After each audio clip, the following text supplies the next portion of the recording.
Olá, boa noite. Boa noite, Renato. Boa noite, Zumira. Boa noite a todos.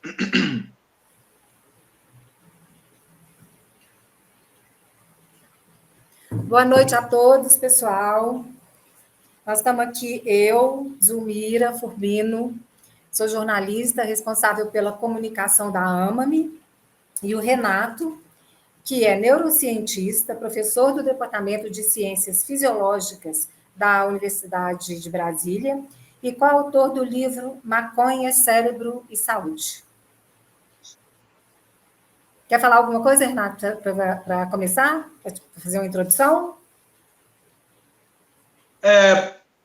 Eu estou, mais uma vez, feliz de estar aqui participando com vocês, trocando informação aí com a comunidade da AMAME e toda a comunidade de pessoas interessadas no uso medicinal da cannabis.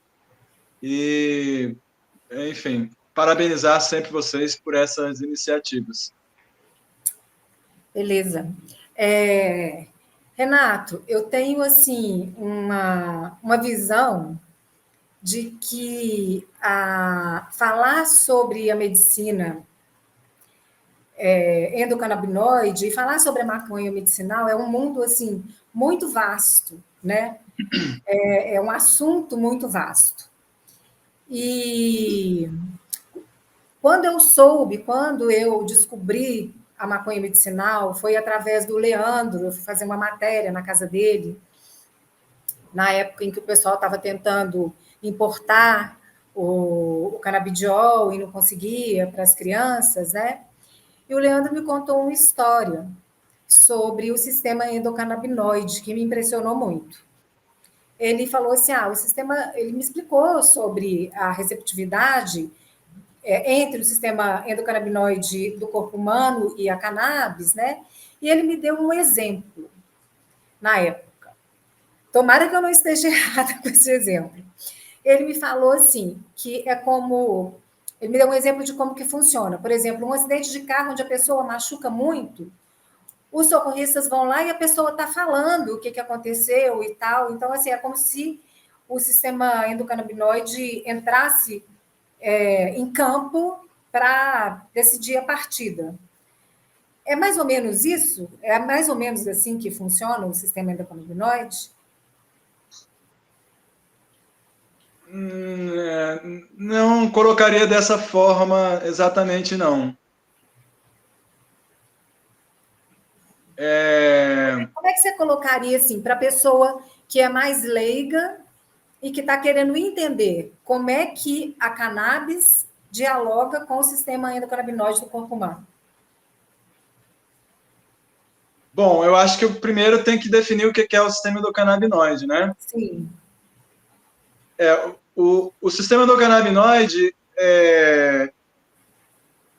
a história por trás da descoberta do sistema endocannabinoide é que deu a ele esse nome, que, na verdade, até a década de 80, não se sabia exatamente como que a cannabis produzia os seus efeitos biológicos, né? Os efeitos mentais, os efeitos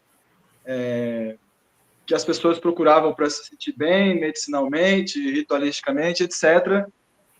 E aí, na década de 80, descobriram, passou a haver, então, tecnologia que permitiu uma técnica para testar se os componentes da maconha misturavam-se quimicamente de forma inespecífica com a estrutura dos neurônios e daí geravam os seus efeitos, ou se eles agiam de uma maneira mais direcionada, mais específica. E aí descobriram que a segunda hipótese é a verdadeira, que o THC, por exemplo, ele se liga em estruturas dos neurônios que a gente chama de receptores, que são estruturas que recebem informação química de outros neurônios para alterar a maneira como o neurônio funciona. Essas estruturas são chamadas de receptores. E isso foi muito importante porque quando você percebe que no seu cérebro existe um receptor específico para interagir com uma substância, você infere automaticamente que o próprio cérebro produz as substâncias que se ligam nesse receptor. O receptor é como se fosse uma ignição e a substância química é a chave que entra, gira e faz alguma coisa acontecer. Então, quando eles descobriram que o THC se liga numa estrutura, eles isolaram essa estrutura e descobriram que era uma estrutura nova que passou a receber o nome de receptor canabinoide 1. Depois descobriram outra parecida que passou a receber o nome de receptor canabinoide 2. Essa é a primeira parte. Isso existe dentro do nosso corpo, dentro dos nossos neurônios. Corpo. Né? De vários tipos de células diferentes. Foi descoberto primeiro nos neurônios, mas existe em muitas células diferentes. Aí é que vem o ponto. Se existe o receptor, é porque existe a substância para ligar. E no nosso cérebro, a natureza não ia colocar lá o receptor se não tivesse no nosso cérebro a substância. Então, os pesquisadores foram atrás de descobrir essas substâncias e descobriram. E aí, essas substâncias que se ligam no mesmo receptor que o THC se liga, passaram a receber o nome de canabinoides endógenos ou endocannabinoides. Porque canabinoides são as substâncias que a cannabis produz. Né? Se você quiser falar especificamente dos canabinoides da cannabis, você fala fitocannabinoides. E, genericamente, de qualquer substância química que se ligue ao receptor canabinoide, você fala canabinoide. E aqueles que são produzidos pelo nosso cérebro, a gente chama de endocannabinoides. Só para concluir, o sistema endocannabinoide, então, é formado pelos receptores canabinoides, que se ligam aos canabinoides, pelos endocannabinoides, pelas moléculas que participam da síntese dos endocannabinoides e pelas moléculas que ajudam o receptor a fazer funcionar os efeitos dos endocannabinoides. Então, essa é a definição de sistema endocannabinoide. E qual que é o papel medicinal desse sistema? Como é que esse sistema funciona para beneficiar a saúde humana, por exemplo? Certo. Esse sistema, ele tem duas funções, ele tem, digamos assim, 3 níveis de funções que a gente pode colocar da seguinte maneira. A função mais específica, localizada dele, é uma função entre o diálogo de 2 neurônios e faz de conta que o neurônio telefona para o outro.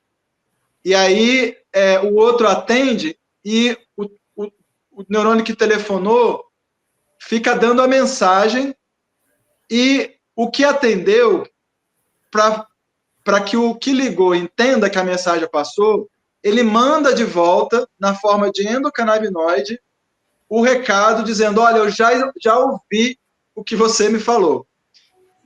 Ou seja, quando um neurônio ativa persistentemente um outro neurônio, o neurônio ativado persistentemente usa o endocannabinoide para dizer, olha, já ouvi. Por que isso é importante? Isso é importante porque o sistema nervoso, ele é um sistema de fluxo de informação. E todo sistema de fluxo de informação, ele nunca é perfeito. Sempre existe um certo nível de sinal, que é uma coisa boa, e ruído, que é aquilo que atrapalha o sinal. Além disso, o tempo em que a informação chega é muito importante. Não pode ficar repetindo a mesma informação.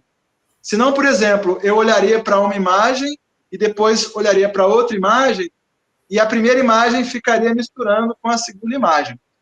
Então, os endocannabinoides, eles têm essa função mais específica de limitar, de limpar a informação neuronal. E isso tem uma consequência que é evitar o excesso de ativação neuronal. Então, aqui eu já posso dar a primeira relação com o uso medicinal, que é a seguinte. esse mecanismo de conversa entre os neurônios, ele é regulado por um outro tipo de neurônio, que são os neurônios inibitórios, e regulado pelos endocannabinoides. Se um desses sistemas tem algum defeito na pessoa, por exemplo, a pessoa pode se tornar epilética. Por quê? Porque um neurônio não vai saber quando ele tem que parar de se comunicar com o outro, e aí ele vai ativando o outro vai ativando o outro, aí essa mensagem acaba voltando no primeiro, isso vira uma bola de neve e vai se espalhando pelo cérebro, um excesso de ativação que faz a pessoa perder a consciência, ter convulsão, aqueles espasmos, aquela coisa que caracteriza as convulsões da epilepsia.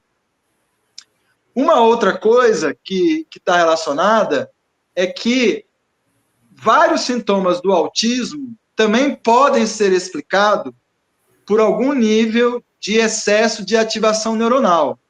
Então, por exemplo, os autistas eles têm hipersensibilidade sensorial. Por quê? Porque a informação chega excessiva no cérebro deles. Pode ser informação de toque, de visão, de audição, de cheiro, e aí eles podem se sentir um certo desconforto. E aí esse ruído no sistema de formação da mente autista, ele também pode dificultar que o cérebro se comunique com os músculos. Então, dificulta falar, dificulta escrever. Além disso, o excesso de ativação faz com que os autistas tenham as sensações emocionais exacerbadas, que eles sejam hiperativos, que eles sofram de ansiedade, que tenham dificuldade de foco. E, inclusive, muitos autistas também têm epilepsia. Então, só esse aspecto específico já explica por que os canabinoides se tornaram tão impactantes no controle da epilepsia e do autismo. Agora tem as outras camadas. Você quer comentar alguma coisa ou eu posso ir? Eu queria fazer uma perguntinha. Isso quer dizer que o sistema endocannabinoide, ele meio que modula essa comunicação? O termo é exatamente esse, ele modula. Exatamente. Ele é um mediador que ele fica ali no sentido de garantir, né, que a informação, quando ela chega no neurônio que está recebendo a informação, é importante que o neurônio que está mandando saiba que isso aconteceu para virar a página, digamos assim, e para justamente evitar esse efeito colateral que pode acontecer de um neurônio ficar aumentando a atividade do outro e isso sair de controle, que é o que acontece num nível extremo numa convulsão, em níveis menos extremos e mais espalhados, gerando os sintomas do autismo. Entendi. E como que a maconha medicinal entra nessa modulação? Por exemplo, você tem uma criança que é autista e que é epilética. Né? Então, você começa a fazer o tratamento com ela com óleo de cannabis medicinal. Né? Qual que é o papel do óleo medicinal nessa para acalmar esse sistema, digamos assim? Bom, os componentes ativos da cannabis, eles são mais importantes, a ação deles mais importante é nos receptores de canabinoides. Eles até interferem um pouco em outras coisas, mas vamos focar nos receptores de canabinoides. E vamos focar também especificamente no canabidiol e no THC, em relação à epilepsia e o autismo, por que eles acabam gerando tantos benefícios. O que acontece é que, no caso específico do THC, ele se liga diretamente no receptor CB1 e essa ligação ela vai ajudar a reduzir a atividade nos neurônios que ativam outros neurônios. Então, isso já é um fator que pode ajudar a reduzir o excesso de ativação que pode causar a convulsão ou os sintomas do autismo. O CB1, ele tem o canabidiol, ele tem um efeito que é um pouco mais complicado. e que acaba tendo um efeito, digamos, menos forte do que o do THC no receptor CB1, porque o que o canabidiol faz? Ele, na verdade, ele promove o acúmulo de canabinoides do nosso próprio cérebro, um canabinoide específico chamado anandamida. Quando a pessoa toma canabidiol, ela vai ficar acumulada no cérebro de maneira natural, ela vai sendo produzida e ao invés de ser degradada, como normalmente ela vai acumulando. E na medida que ela vai acumulando, aumenta a intensidade do efeito dela nos receptores de CB1. Então, o THC age diretamente no receptor CB1 e o canabidiol age indiretamente, fazendo aumentar um componente do nosso próprio cérebro que vai agir sobre o mesmo receptor. E balanceando entre os dois, você consegue achar, né, a dose certa para cada situação, porque o excesso de THC ele pode acabar, por exemplo, na epilepsia, existem neurônios que ativam outros neurônios e neurônios que inibem outros neurônios.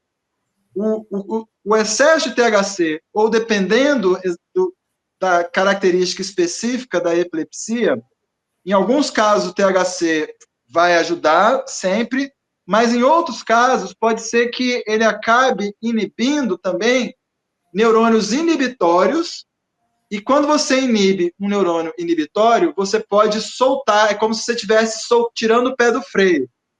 E aí isso pode até complicar o caso. Por isso que é importante, em geral, mas especificamente no caso da epilepsia, não usar THC puro, não usar muito THC e combinar sempre com canabidiol até descobrir o ponto de equilíbrio certo. A mesma coisa vale para o autismo. Antes que a gente siga nessa linha, eu só quero lembrar que eu falei apenas um terço do que é a função do sistema endocannabinoide. Quando for o momento, eu posso apresentar o resto. Você estava falando aqui sobre a função integrativa do sistema endocannabinoide, né? O que seria essa função integrativa? Ok, então pronto. Então, vamos dizer que isso que eu acabei de falar é a função sináptica, é a função mais microzinha, né, digamos assim, do endocannabinoide.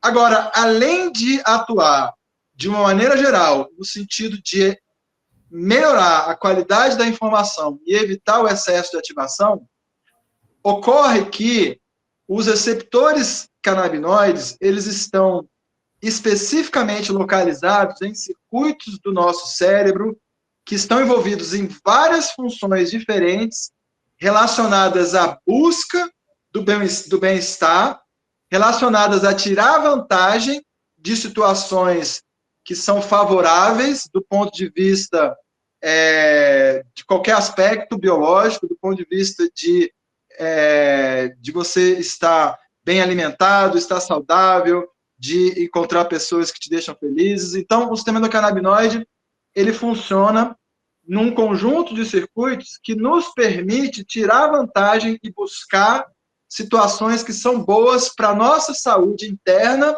e para a nossa relação com o mundo, com as outras pessoas vivas. Então, isso é uma grande função do sistema endocannabinoide, é isso, é nos guiar para o bem-estar e nos ajudar a tirar vantagem de situações positivas. A outra função importante do sistema endocannabinoide é que quando ocorre um estresse, quando ocorre alguma situação que é percebida pelo sistema nervoso como sendo ruim, ou para a nossa saúde física, ou para a nossa conexão com as pessoas da nossa rede, porque quando a gente fala de saúde humana, não é uma coisa acessória, ao contrário do que a gente acaba sendo levado a pensar pelo estilo de vida moderno. A coisa mais importante na saúde é, na verdade, o bem-estar psicológico, porque o bem-estar psicológico, ele reflete uma leitura que o seu corpo está fazendo de que você está vivendo do jeito certo. Então, se você tem qualquer tipo de situação Por exemplo, se você está com fome, se você está desidratado, se você está com uma infecção, se você cortou o braço, se você quebrou o braço, se você brigou com o seu amigo, se você brigou com o seu namorado ou a sua namorada, qualquer uma dessas situações são situações de estresse que levam o organismo a colocar em ação um pacote de medidas que coloca o organismo no que eu chamo de modo guerra, que é uma situação em que você vai sair do normal para tentar escapar desse estresse. Mas durante o estresse é importante que você se sinta mal, para você entender que você não pode continuar estressado. Vão ser ativados mecanismos de inflamação, vão ser ativadas emoções que não são emoções para comportamentos agradáveis, são como emoções para buscar perigo, buscar localizar perigo, buscar combater inimigos. Então, são emoções relacionadas com comportamentos de luta, fuga ou agressividade, são sensações de angústia, de vontade de mudar alguma coisa. Então, ao mesmo tempo que tem essas sensações, você tem alterações fisiológicas no batimento cardíaco, no metabolismo e no processo inflamatório. Então, o estresse é uma espécie de modo guerra que tem uma função importante para o organismo, é para você sair daquela situação, saber que algo ruim está acontecendo e tentar sair dela, mas ela não pode durar para sempre. Por quê? Porque uma guerra, o objetivo de uma guerra, lógico que a gente é contra qualquer tipo de guerra, não acredita que guerra seja a solução para nada, mas só fazendo paralelo, a guerra do que eu estou falando é uma guerra dentro de você que serve para te livrar de algum mal. Pode ser um invasor, pode ser uma situação social ruim, pode ser fome, etc, etc. Então, o seu organismo vai mudar para tentar sair daquilo, e esse estado que ele entra, ele não pode durar muito, senão vira doença.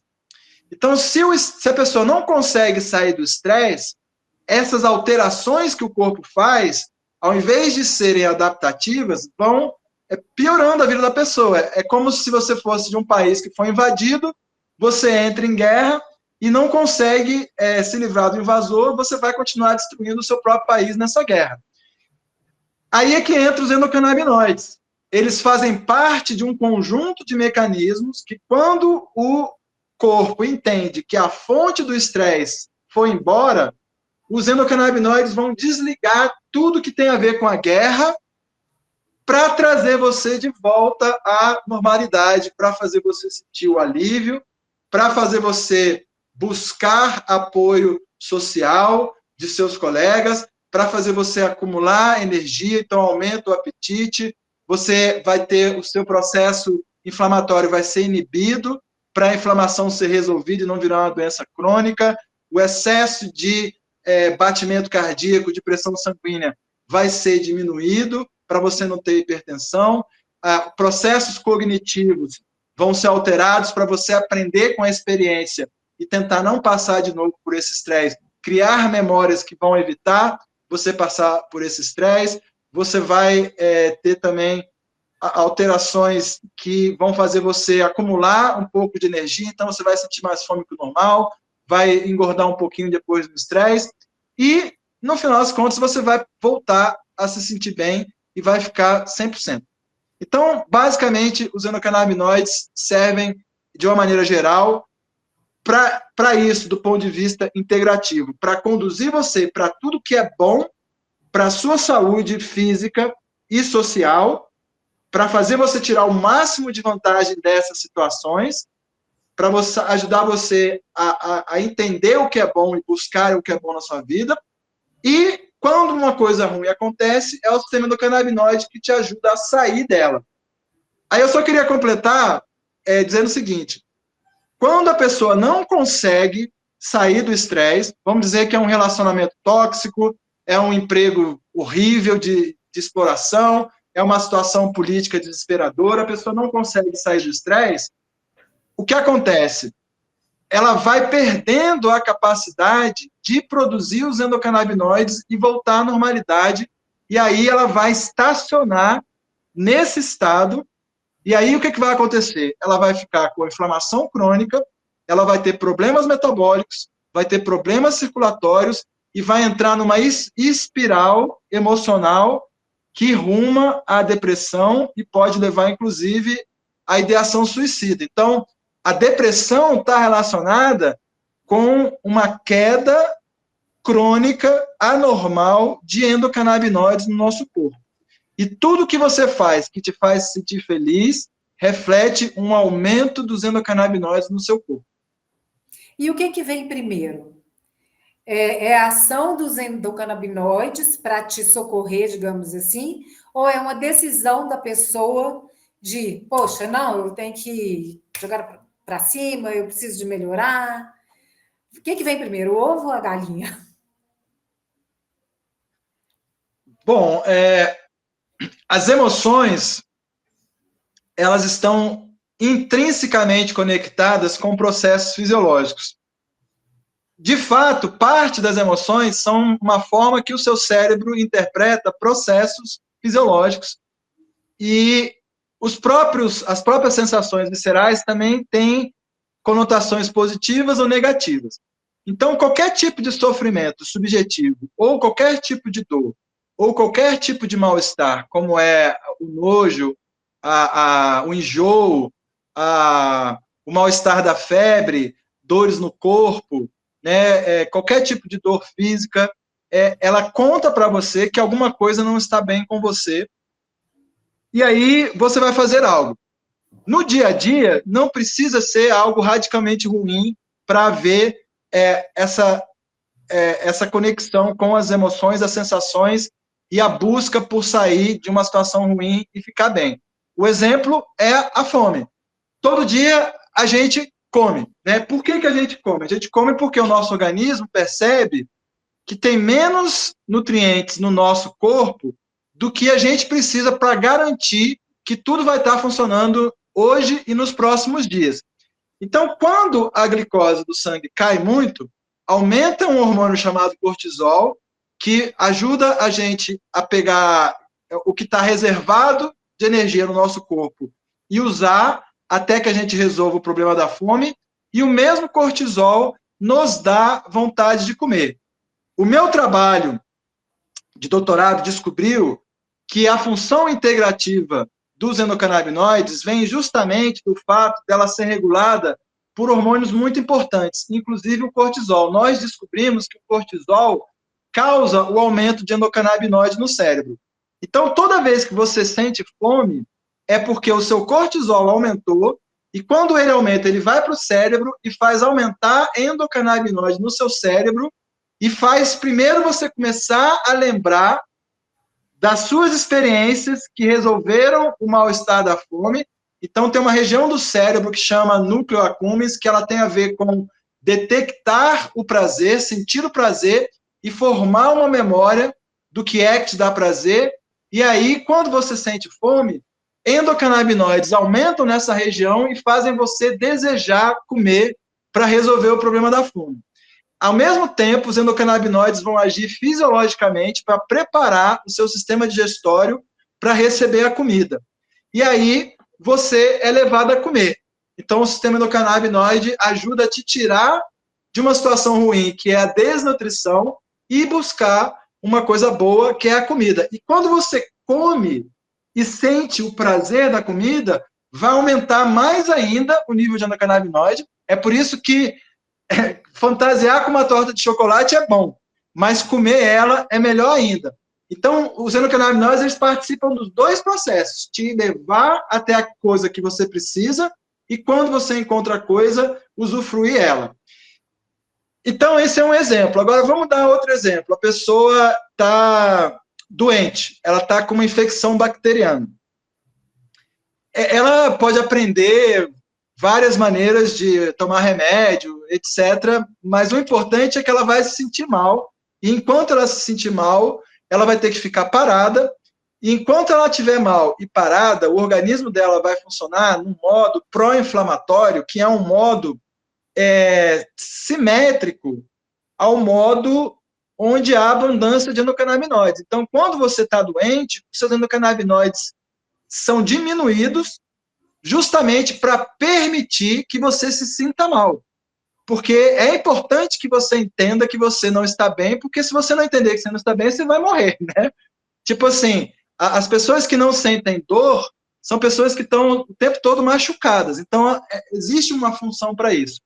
Então, se você está doente, o seu sistema endocannabinoide vai diminuir e você vai tentar fazer o possível para se recuperar. Né? Você vai ficar em repouso, vai tentar se alimentar bem, vai ter febre, e quando as coisas passarem, naturalmente, as substâncias que são inflamatórias vão ser substituídas pelos endocannabinoides, e aí aquilo que estava causando febre vai parar de causar febre, aquilo que estava causando náusea vai parar de causar náusea, aquilo que estava causando dor vai parar de causar dor, aquilo que estava tirando o seu apetite vai parar de tirar o seu apetite, aquilo que estava te deixando aborrecido, entristecido, vai parar de fazer isso. Por quê?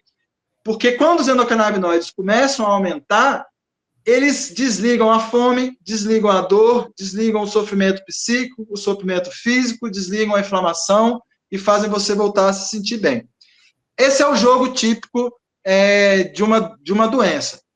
Agora, por exemplo, se você está num relacionamento tóxico e você tem um filho com essa pessoa, você tem uma dependência financeira, você tem uma circunstância cultural, uma circunstância familiar que te impõe constrangimento de chegar lá e dizer, chega, não aguento mais, eu vou embora. Se você não pode dar conta da situação, porque você se sacrifica para manter, por exemplo, o cuidado que você tem que ter com seu filho, ou se você está num emprego horrível e você se sacrifica porque sem o emprego o seu filho vai morrer.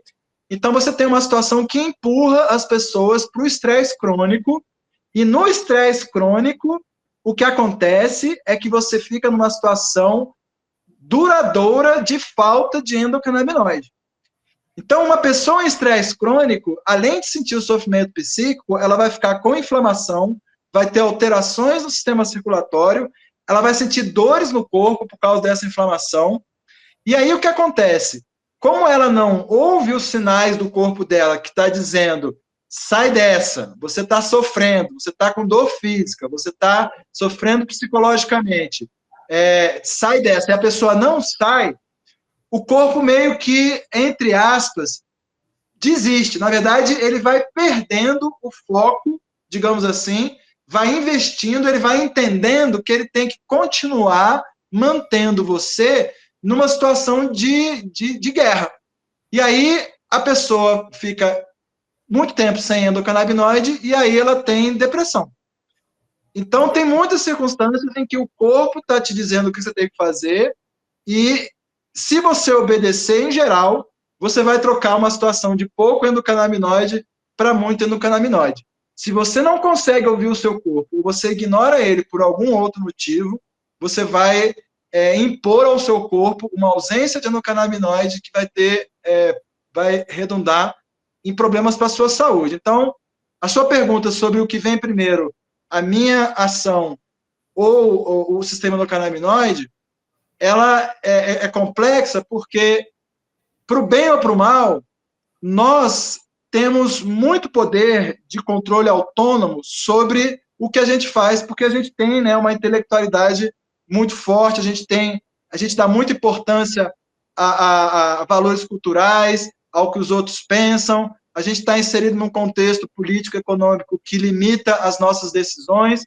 Então, os seres humanos são um pouco desprivilegiados nesse sentido, porque na selva, os animais acabam escutando muito mais o seu organismo, tem muito mais liberdade para isso do que nós, né? Então, eles acabam usufruindo mais desses sistemas automáticos de buscar o bem-estar, né? No nosso caso, é mais complexo por causa dessas situações que eu coloquei para você. Entendi. E me conta uma coisa, você estava falando anteriormente aí sobre as funções integrativas desse sistema, né? O que você destacaria dentro dessas funções integrativas? Por exemplo,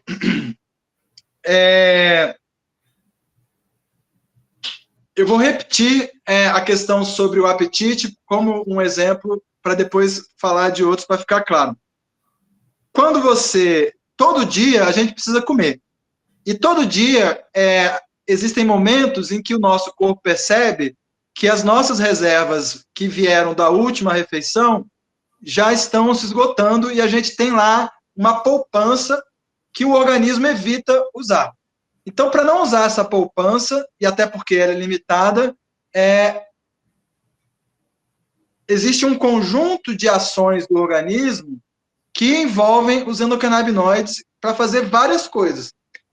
Por isso que vai integrar vários aspectos da biologia. Então, quando você está em jejum, são os endocannabinoides, com a ajuda, o cortisol com os endocannabinoides, é que vão te dar a vontade de comer. Ou seja, vão organizar o seu organismo, desculpa a redundância, para entrar num estado de busca de algo, num estado de comportamento apetitivo, que é o quê? É você desejar a comida. Então, olha só que interessante. O sistema endocannabinoide, ele vai agir na sua parte consciente, fazendo você lembrar do prazer que você sentia, que você sente, quando você come algo e está com fome. Então, uma das funções que ele vai fazer é gerar o desejo pela comida, que vai fazer com que você resolva priorizar que a próxima coisa que você vai fazer, ou que você vai fazer agora, é comer. Então, veja que ele está controlando a sua consciência, a sua atenção, para direcionar o seu comportamento. Ao mesmo tempo, ele vai preparar o seu sistema digestório para receber o alimento. Então, ele vai botar a maquinaria do seu estômago para funcionar, ele vai botar a maquinaria do seu intestino para funcionar, para que quando você comer, tudo esteja pronto para absorver daquele alimento aquilo que você precisa. Então, você vai combinar essas duas coisas, aí você começa a comer. Aí, quando você começa a comer, o prazer que você sente quando o seu corpo detecta que as coisas nutritivas estão na sua boca, né? Aquilo que você chama de gostoso, na verdade, é o seu cérebro dizendo, isso tem calorias que são boas para a gente, tem nutrientes que são boas para a gente. Mas para você saber isso, é preciso que uma região do seu cérebro que cria a sensação de prazer seja ativada. Quem é que faz isso? Com a ajuda de dopamina e outras substâncias, os endocannabinoides. Então, é isso que é um exemplo integrativo. Está integrando coisas que coordenam a sua sensação, a sua emoção, o seu estado, o seu comportamento, a sua fisiologia, etc. Esse é um exemplo. Outro exemplo seria quando você vai... Vamos supor, você já cantou em algum coral, Zumira? Já participou de alguma coisa assim, tipo dança, coral, tocar um instrumento, dança coletiva, tocar instrumento, festa, né? Qualquer tipo de comportamento social onde as pessoas interagem de alguma maneira cooperativa, mesmo que seja só de forma lúdica, seja para ir numa festa dançando, seja pessoas cantando no coral, seja pessoas tocando música e outras cantando em volta de uma fogueira. Todos esses fenômenos, eles são eventos que o nosso cérebro evoluiu para entender como sendo muito importantes para a nossa vida. Porque nós somos seres sociais e ter uma rede de conexões afetivas é essencial para a manutenção da nossa vida em várias circunstâncias. Então, toda vez que você encontra uma galera e você se sente bem, você está se sentindo bem porque o sistema endocannabinoide está ativo e está ajudando você a não só a se sentir bem, mas a ter uma atitude de aproximação, de socialização, de gentileza com outros humanos para fortalecer sua rede social e toda a espécie, não só você, vai ser beneficiada pelo efeito dos endocannabinoides, mas todos os humanos, porque quando os humanos formam amigos, a espécie humana tem mais chance de sobreviver no mundo, porque se você está doente e não tem amigo, você morre mais fácil. Se você está no meio de uma estrada, sozinho, furou o pneu e não tem ninguém para ligar, você vai ficar muito mais estressado e corre o risco de ser assaltado. Se você é um idoso que foi abandonado pela família, você vai morrer, vai viver muito menos. Se você teve um trauma psicológico e não tem com quem conversar, você vai ter mais dificuldade de recuperar isso. Se você é uma criança e depende de um adulto para te alimentar, para te proteger, você também vai precisar de conexão social. Então, o sistema endocannabinoide, ele ajuda a gente a se sentir bem, ao mesmo tempo em que ele ajusta a nossa fisiologia para estarmos bem. Né? Então, eu vou dar um outro exemplo aqui. Se você está fazendo uma refeição com a sua família e está tudo bem, e vocês estão se sentindo muito bem, e você está sentindo aquele reforço do amor que existe entre vocês, você não está sentindo nada de desagradável, não está sentindo nenhuma dor, todos os processos naturais estão sendo estimulados, não tem nada sendo inflamado em você, está tudo ótimo. Aí, de repente, aparece uma notícia lá. De repente, aparece uma notícia, aparece um nazi-fascista falando na televisão, e aí, instantaneamente, o sistema do seu corpo, que detecta perigo, que detecta coisa ruim, vai assumir o controle e vai desligar a produção de endocannabinoide para produzir um estado que te prepara para a guerra, que inclui parar o processo digestório, aumentar a circulação de substâncias inflamatórias, mudar o seu estado mental para prestar atenção no que é ruim, e aí a sua festa desanda. Por quê? Porque você subtraiu o endocannabinoide. Então, esses são exemplos de aspectos integrativos da vida. Né? Em qualquer circunstância, Zumeira, desde circunstâncias que são mais ou menos neutras, a circunstâncias que são radicalmente ruins, ou substâncias que são radicalmente boas, tudo que existe de variação entre uma coisa e outra, em qualquer circunstância dessa, o seu sistema nervoso central está prestando atenção em tudo que está acontecendo dentro de você e fora de você, e está gerando ajustes que envolvem sensações, emoções, memórias, comportamentos e alterações fisiológicas. Isso é o processo integrativo. E dentro do processo integrativo, são os endocannabinoides que orquestram tudo que é bom, tudo que faz você ficar bem, tudo que faz você perceber que algo está bom, é orquestrado de forma integrativa pelo sistema endocannabinoide. E é por isso, eu vou pedir para você me perguntar agora, então, como que isso funciona para o uso medicinal da cannabis? Eu ia te perguntar outra coisa. Deixa eu te fazer uma pergunta primeiro. Eu queria saber, assim, quando uma pessoa, por exemplo, está em quimioterapia, e aí ela não está conseguindo comer e tal, né? Está com enjoo, vai ficando mais fraca, porque não consegue comer e tudo. E aí ela vem, né, fazer um tratamento com óleo de cannabis medicinal. Como é que funciona o óleo aí, a cannabis medicinal, para despertar esses maravilhosos endocannabinoides? Que eu nem sabia que eu tinha tantos assim no meu corpo, eu descobri hoje com você.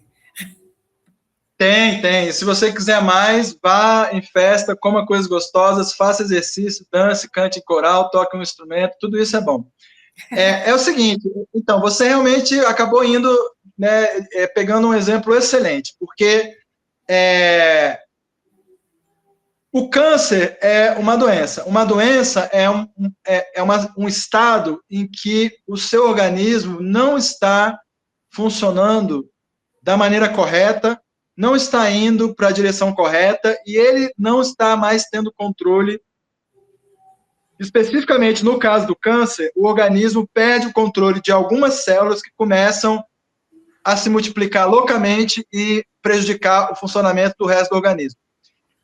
Aí o resto do organismo tenta reagir a essa situação, produzindo substâncias inflamatórias, produzindo sensações de dor, produzindo sensações de náusea, e, infelizmente, o organismo não consegue, porque a própria célula que está alterada, são mutações que fazem com que ela consiga perturbar, né, o organismo, e o organismo não dá conta de resolver isso sozinho, e aí a pessoa entra numa situação de sofrimento.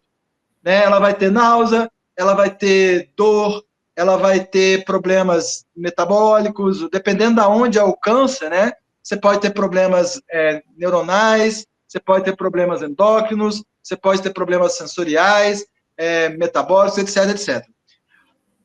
Aí, vamos dizer, tudo isso, como se cronifica, faz a pessoa se sentir também psicologicamente afetada, né? A pessoa fica preocupada, fica com medo de morrer, fica preocupada com o sofrimento que a morte dela vai deixar nos familiares, fica preocupado com o sofrimento que o sofrimento dela está causando nos familiares, né?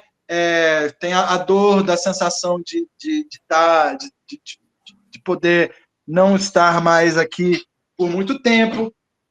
Tudo isso, né, vai acumulando e, em cima da parte, digamos, mais orgânica, mais física, você acumula uma parte de sofrimento que é muito profunda, né, que é o sofrimento do estresse, né, de uma situação como essa.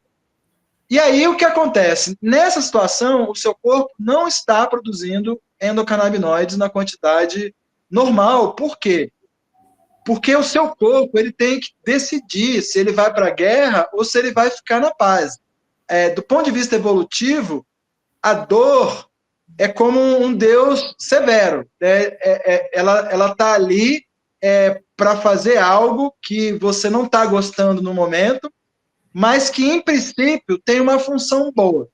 Né? O nosso corpo ele não é imortal, ele não é perfeito, então tem situações em que a dor ela ajuda e situações em que a dor vai acontecer e você não vai ter o que fazer a não ser tomar remédio, a não ser tentar contornar ela por outros meios.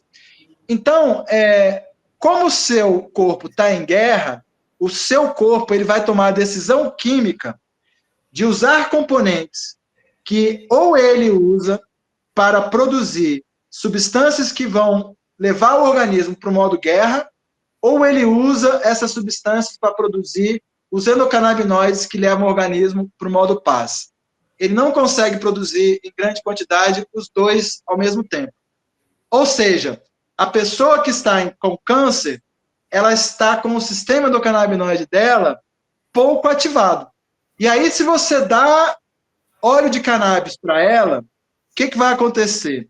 O THC vai se ligar em receptores que desligam a dor, o THC vai se ligar em receptores que desligam a inflamação, o THC vai se ligar em receptores que inibem a multiplicação de células cancerosas, inclusive pode causar a morte de algumas células cancerosas diretamente. O canabidiol vai fazer algo parecido, mas não diretamente no receptor, vai fazer o organismo aumentar a produção de anandamida. Pode ser que o canabidiol funcione menos no estado de doença, justamente porque o estresse inibe a síntese de anandamida. E o canabidiol, ele precisa que o seu organismo esteja produzindo anandamida, ele só vai fazer essa anandamida acumular mais. É por isso que, por exemplo, no caso do câncer, o canabidiol puro, ele é muito pouco eficiente. Então, você tem que misturar com THC para evitar os problemas do excesso de THC, para evitar que a pessoa fique muito ansiosa por causa do excesso de THC, né? Evitar que ela fique com muito sono. Mas qual é o resultado?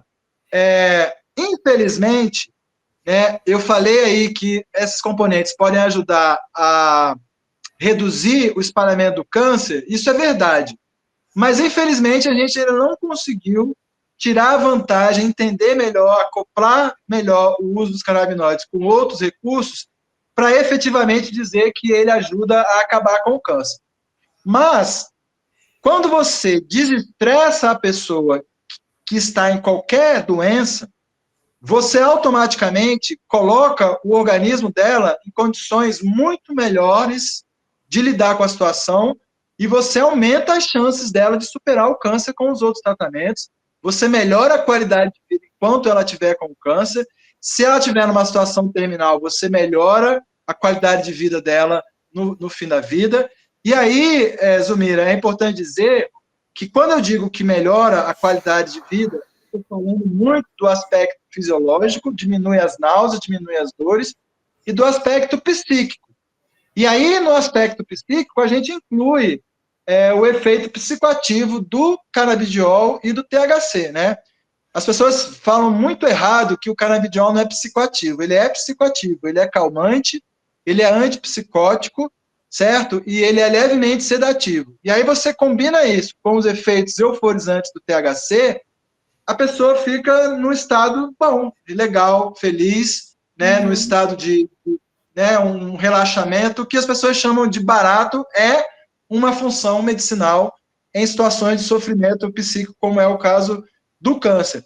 Aí, se você tem a situação da náusea causada pela quimioterapia, o que os endocannabinoides vão fazer também? Como eles são anti-náusea, eles vão agir sobre os receptores que causam náusea e você vai parar de sentir náusea. E com isso, a pessoa vai conseguir se alimentar melhor e vai sentir menos sofrimento. Então, a pessoa vai perder menos peso. Então, tudo isso, de uma maneira integrativa, melhora o prognóstico da pessoa e a qualidade de vida em tempo real.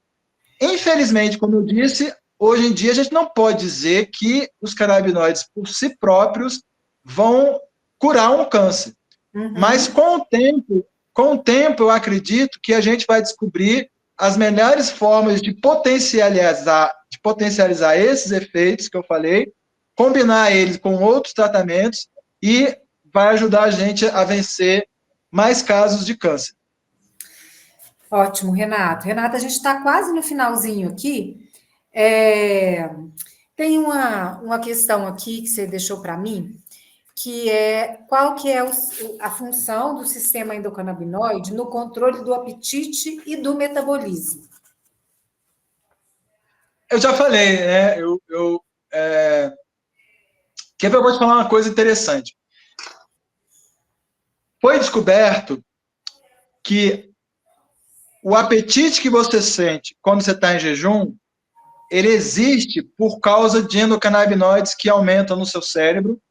E o meu trabalho ajudou a esclarecer ainda mais que esse aumento tem a ver com o incremento nos níveis de cortisol. Então, o que isso tem de interessante? Tem de interessante que o sistema endocannabinoide, ele vai, então, garantir que você mantenha o seu corpo nutrido e, ao mesmo tempo, ele vai favorecer que você acumule substâncias de reserva, né? Então, ele vai gerar um estado em que vai promover, digamos assim, uma poupança de energia, manter você energeticamente bem equilibrado, digamos assim. Uma outra situação é uma situação, por exemplo, quando você está no estado de uma infecção, por exemplo, você precisa ficar em repouso, você não pode gastar muita energia comendo, você não pode nem gastar muita energia digerindo, porque o processo de guerra que o seu organismo tem que ter com as bactérias, ele gasta muita energia. Então, é por isso que quando a gente está gripado ou com alguma doença que dá febre, a gente perde apetite e fica acamado. E nessa circunstância, os endocannabinoides diminuem. E aí você começa a usar a reserva do seu próprio corpo. Então, essa é uma situação metabólica que você não tem endocannabinoide por causa dessa circunstância. Então, você entra nesse estado, né, de inanição e você para de comer e tem que contar com as suas reservas endógenas. E aí, quando passa o estresse, talvez você tenha vivido isso, acho que todo mundo viveu, né? Todo mundo, quando passa algum tipo de estresse, em geral, não necessariamente estresse de doença, mas também, né, se você brigou com alguém, se você teve um dia difícil, se você está muito triste, qualquer coisa, a gente não busca comer alguma coisa gostosa, comer uma pizza, comer um doce, né? Isso é por quê? Porque justamente depois do estresse, os endocannabinoides aumentam justamente para garantir que você vai repor essa energia e garantir que você vai ter uma chance de sentir algo positivo, algo bom. Então, toda vez que você passa por um estresse, ou quando você está com muita fome, o prazer que você sente comendo acaba sendo muito maior, e o tanto que você guarda daquilo que você comeu também é maior, por causa dos efeitos metabólicos e comportamentais e emocionais que o endocannabinoide media. Aí, Zumira, quando eles descobriram, olha só isso aqui é o mais importante que eu quero falar. Quando descobriram que o sistema endocannabinoide é o responsável pelo apetite, eles pensaram assim, eu digo a indústria farmacêutica, vamos produzir uma substância que entra na fechadura do receptor endocannabinoide e não deixa o endocannabinoide entrar, para que as pessoas que têm problema de peso ou que desejam perder peso comam menos e possam emagrecer. Essa foi a ideia. Eles fizeram o medicamento e, de fato, o medicamento fez as pessoas terem menos vontade de comer, terem menos desejo de comer, sentir menos prazer quando comiam e se sentirem saciadas com menos comida do que o normal, e aí elas passavam a perder peso. Só que a função integrativa do sistema endocannabinoide tem um componente central para a nossa saúde, central para a nossa vida, central para a gente querer sair da cama de manhã, que é o componente de fazer a gente se sentir bem, agindo numa parte do cérebro que detecta as coisas boas, que chama núcleo accumbens, e quando a pessoa toma, então, o remédio que bloqueia o sistema endocannabinoide, ela não vai bloquear apenas o prazer de comer. Ela vai bloquear o prazer de ganhar um cafuné, o prazer de ganhar um abraço, o prazer de fazer um trabalho legal, o prazer de fazer exercício, o prazer de cantar, o prazer de namorar, o prazer de beijar, o prazer de viver, todo vai embora. Então, olha só que interessante. O Renato, efeito... a gente está com... A gente Só para finalizar, por favor. Só para finalizar, por favor. Olha só que interessante. Quando eles perceberam que bloqueando o sistema endocannabinoide você causa isso, as pessoas entraram em depressão, e a conclusão, sabe qual é? É que o sistema endocannabinoide ele é tão importante para a nossa vida que se você bloquear, a pessoa perde a vontade de viver. E isso tem a ver com comer e todo o resto. Muito bacana, muito legal. Eu acho que a gente já saiu do Insta, porque quando dá 1 hora eles derrubam a live. Mas vamos despedir aqui, porque se o pessoal estiver vendo, quero te agradecer, achei super bacana, adorei suas explicações. Beleza, será que não dá para fazer uma live de 1h10, não? Tem que combinar isso com o Instagram? Como é que é? Que dura só? Vamos ter que negociar com os endocannabinoides dos Instagramers. Quem sabe o Diego consegue botar na íntegra, né? Depois no vídeo. Mas eu que agradeço. Mais uma vez, desculpa a minha tagarelice, mas é muita coisa, Zumira, para falar. Foi ótimo. E não é simples, né? Não é simples explicar algumas coisas. E o Diego falou aqui que tinha elogios no chat sobre a descrição fisiológica do sistema nervoso. Ok. Beleza? Eu que agradeço a atenção das pessoas aí, a receptividade. Acabou então, Zumira? Tá ótimo. Obrigada, viu? Obrigado a vocês. Até mais. Até a próxima.